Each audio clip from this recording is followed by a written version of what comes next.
तर जसं की मी तुम्हाला काल सांगितलं होतं की आम्हाला संगमनेरला जायचं आहे, तर आम्ही संगमनेरला गेलो होतो आणि मला अजिबातच आयडिया नव्हती की माझं माकड तिथे येणार आहे. माकड म्हणजे आमची वेदश्री.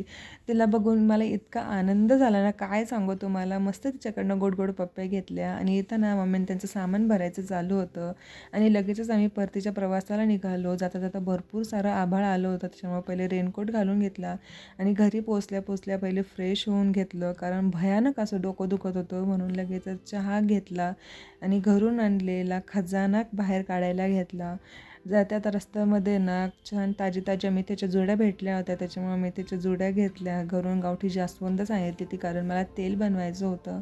घरची आळूची पानं, भेंडी, वांगे असं भरपूर काय काय दिलं होतं. त्याच्यानंतर सध्या सीताफळांचं सीझन चालू आहे, त्याच्यामुळे इतके सगळे सीताफळं घरून आले होते की बस, कारण आमच्या दोघांना पण खूप म्हणजे खूप सीताफळं आवडतात. त्याच्यानंतर घरचा हा कढीपत्ता आहे, जो की मी इकडं कधीच विकत घेत नाही. एकदा बरणीमध्ये भरून ठेवला की महिनाभर टिकतो.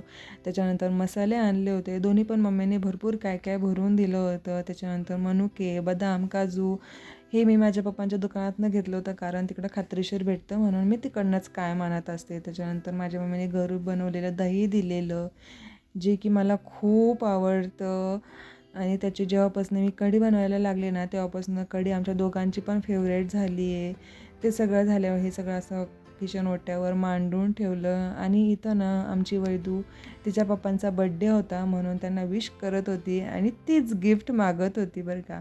आणि ते सगळं झाल्यावर आम्ही दोघंजणं मस्तपैकी बड्डे पार्टीसाठी तयार झालो.